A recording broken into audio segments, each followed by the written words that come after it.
Welcome to Sunday's Best with Val. And Kathy, inspiring possibilities for couples, parents, families, and everyone in between. To our first-time listeners, we'd like to welcome you to our show. And for those who have been with us in our previous episodes, thank you for tuning in with us.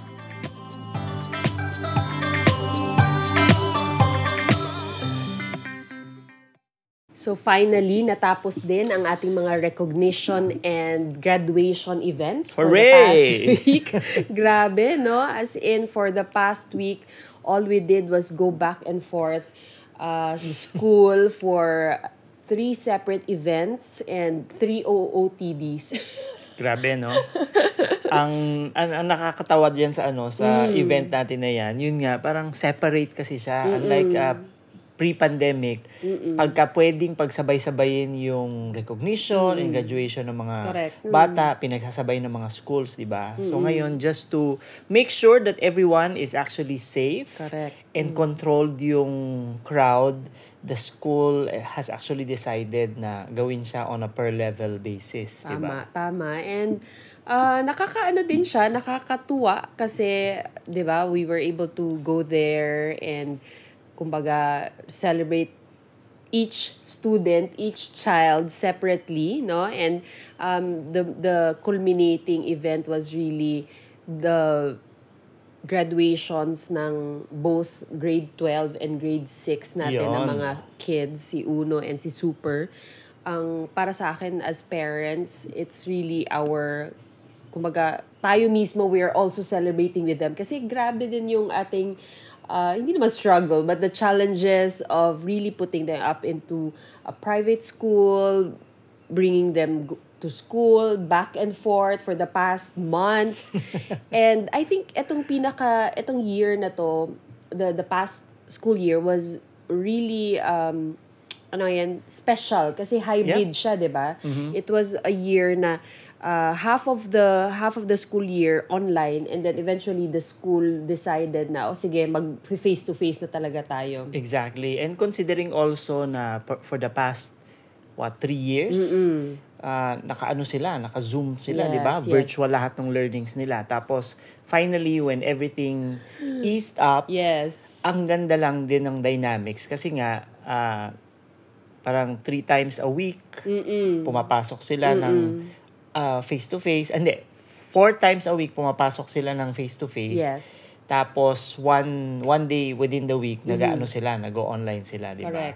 Speaking of struggle, medyo struggle din yung yung weekend na yon that we were actually doing the graduation and recognition kasi meron naman tayong kasabay na event, di ba? And the joys of being a parent talaga, knowing that your kids are celebrating their milestones in school, hindi mo pwedeng ipagpalit yan to any other event. Correct. Di ba? Kahit na tayo yung nag-organize nung personal mastery course na ginawa dito sa Davao, we really have to somehow exit for a moment so that we can be with them, 'di ba? In making sure na lahat ng pangangailangan nila for their graduation, their recognition events are also taken care of. Parang in hindsight ba, parang masabi ko talaga na grabe na, ang dami nangyari last week. Parang tama ba yun? 1 week lang yun, no? And I think it all boils down to being grounded and being mindful with all of the things. Parang sabay talaga yung mga events. What really worked for me there was taking it one day at a time. Hindi ko siya isipin na, bukas, ito na naman. Hindi, ngayon, graduation ni Uno. Bukas ko na isipin. Diba? Yeah, and para naman sa akin, what worked there was, we were supporting each other. And at the same time, making sure na, kung halimbawa nandoon ako sa event na inorganize natin, ikaw naman yung somehow on top of all the details when it comes to the graduation, the recognition. Ikaw yung nag-iisip kung saan natin bibilin yung gifts na ibibigay natin sa mga anak natin. And of course, yung post-recognition and post-graduation lunch or celebration natin sa kanila, di ba? Yes. And I think yun yung pinaka-importante na even this milestone is big, but how we did it was really just parang masabi ko nga siya na very meaningful and magical. Kasi nga we were able to pull it through. Tama ba? Yep. Yung every detail of it, no? Starting off with yung kay Uno na prom, 'di ba? Everything else. Grabe. Parang sabay-sabay talaga siya. Hindi ko na siya parang patong-patong na, 'di ba? And may mga baccalaureate. May mga baccalaureate services pa.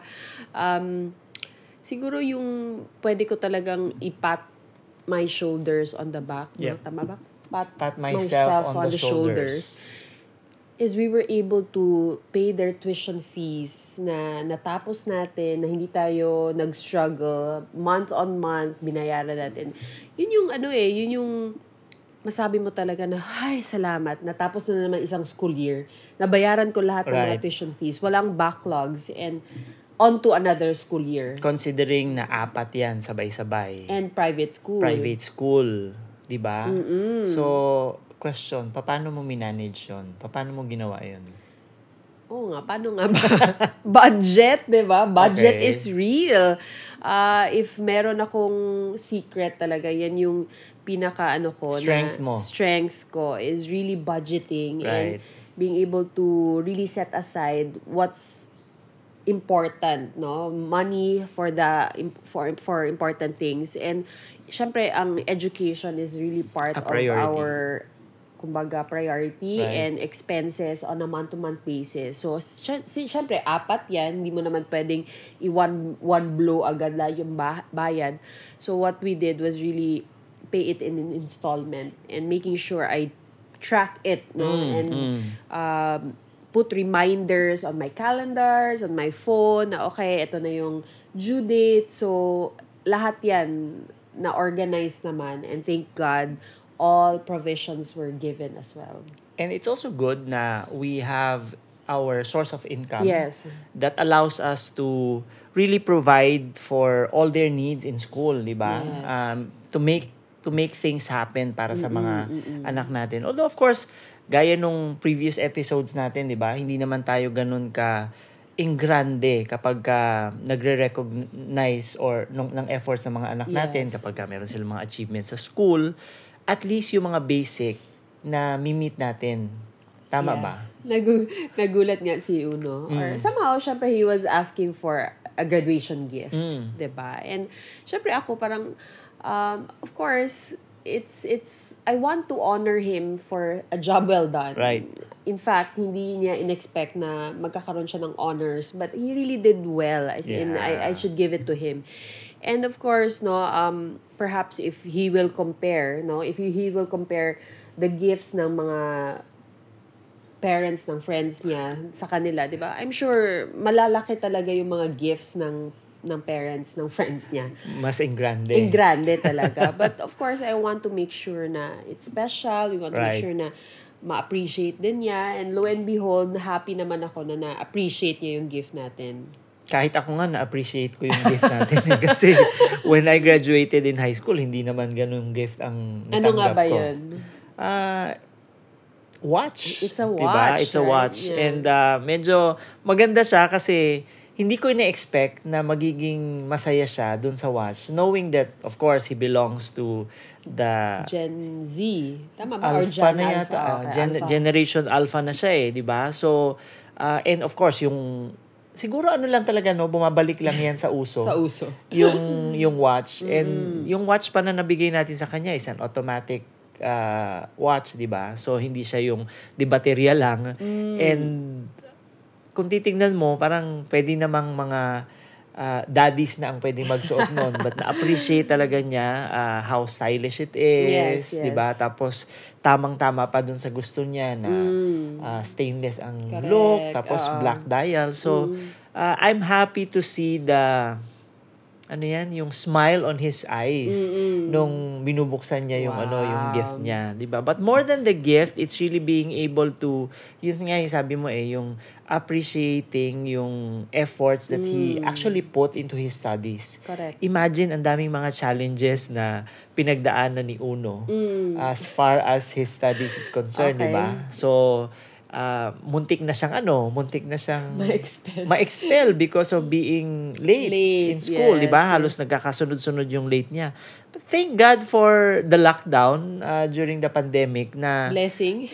Blessing in disguise yun na wipe out lahat nung Zoom na lang niya, diba? Yung mga tardiness niya. Charo, di ba? Kahit Zoom, malilate ka pa, di ba? So, as in, I think yun yung parang the joy of celebrating the past school year. Kasi nga, grabing challenges na pinagdaanan nila through the pandemic and eventually nag-face-to-face. Even listening to yung mga speeches ng mga students, diba? Right. Na parang grabe, they didn't think that there's gonna be another face-to-face pa. And yet, this school year, I think halfway through the school year, nag-face-to-face. And they're so happy. Parang nagkaroon sila ng separation anxiety. Akala ko nga iiyak si Uno eh. But aside from Uno, of course, Super also graduated grade 6. And again, we're so proud of him, no? Kasi nga, ang daming nangyari during this year. And I think yung para sa atin as parents, ang pinaka-challenge was really changing the location ng schooling nila kasi nga for the past years online lang talaga si Super tsaka si Champ.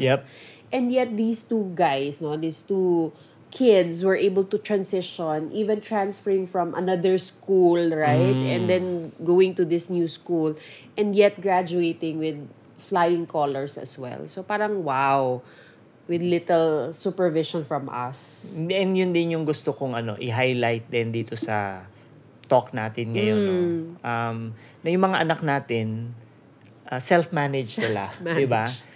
Hindi tayo masyadong nakatutok in terms of really parang checking yung mga assignments nila, yung kanilang mga quizzes. Not that we don't care, but we trust them that they will do their job well, di ba? They will somehow take ownership in terms of really making sure na nakaka-comply sila dun sa basics sa school. Ako naman, I check the emails regularly and at the same time, really making sure na they do their mga paperwork and everything. But at the same time, siguro one thing na I would like to take accountable for is really not being able to see their math subjects through.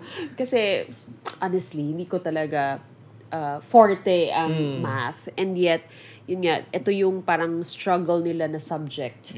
Aside from Filipino. But ang taas ng Filipino nila as in. So, I think this school year, yan yung magiging, yung promise ko and my responsibility as far as looking at their studies. Para ibibigyan ko ng focus yung math and yung mga subjects na medyo kailangan nila ng extra push and extra kumbaga, supervision. Ako naman siguro this school year, ang magiging contribution ko will be to make sure na yung structure nila around their study habits will not be derailed by yung kagustuhan din nila to enjoy, like doing their games, ganyan, and connecting with their classmates, even if paglabas nila ng school, kasi usually they want to connect pa rin with their friends and classmates virtually by playing online games, di ba? So, really just making sure na they work on a certain structure around that so that mas ma-prioritize nila kung ano yung mga dapat nilang gawin. And then, pwede na sila mag-spend time dun sa mga classmates nila by online gaming. Correct. Diba? So, at least we can review this episode and let's go back to this come the new school year. Alright? So, para at least we can also check and balance, have a check and balance around this na, although, of course, nag-work naman talaga, marami naman talagang celebrations and milestones, maraming positive things that happened last school year, but this school year naman, this coming school year, we have to also look at yung mga kailangan din nilang extra push, extra supervision, and we have to take accountability around that as well. Yeah, and because that's our responsibility as parents, 'di ba, na patuloy natin silang i-guide in terms of how they are going or they are performing in school. I think what really made this celebration very special is yung ating mga parents, diba? Yes. Were able to fly in and celebrate with us. And stayed with us also in the house, diba? And yun nga yung pinaka, alam mo yun, parang sabi nga natin na, wow, nakayanan natin na full house talaga. Nandito si mama, papa, tapos nandito si nanay for the first time. And each time we go to the school for the event, either si mama or si nanay ang pupunta, and alternate sila. Yes, no? So parang nakakatuwa lang. It's a unique celebration talaga altogether. It's nice to see the smiles also on the faces of the grandparents. Alright. To see our kids go up on stage, di ba? Tapos yun nga, since alternate sila, they get to experience one recognition, one graduation. Ang pinaka-highlight was, since si Super yung last na gumraduate, yung tatlo talaga. nandiyan sila, di ba? So, it's just so fulfilling, no, to see our kids being able to celebrate this milestone in their school with their grandparents. Happy din ako na kumbaga yung mga parents natin healthy, being able to also celebrate our own milestones as parents, 'di ba? And syempre yung mga kids happy din sa mga gifts from the lolo and the lolas. Oo, na-spoiled talaga, 'di ba? Right. And yun yung nakakatuwa kasi hindi lang tayo yung happy for our kids but even our parents as well. And probably it's part of their fulfillment also na nakita nila yung success natin when we were graduating from our school, and now yung next generation naman ang nakita nila na nag-i-enjoy dun sa celebration ng milestones nila in school. Hope you found value in this episode. Follow for more contents like these, and don't forget to rate us 5-star. See you in our next episode. Talk to you soon.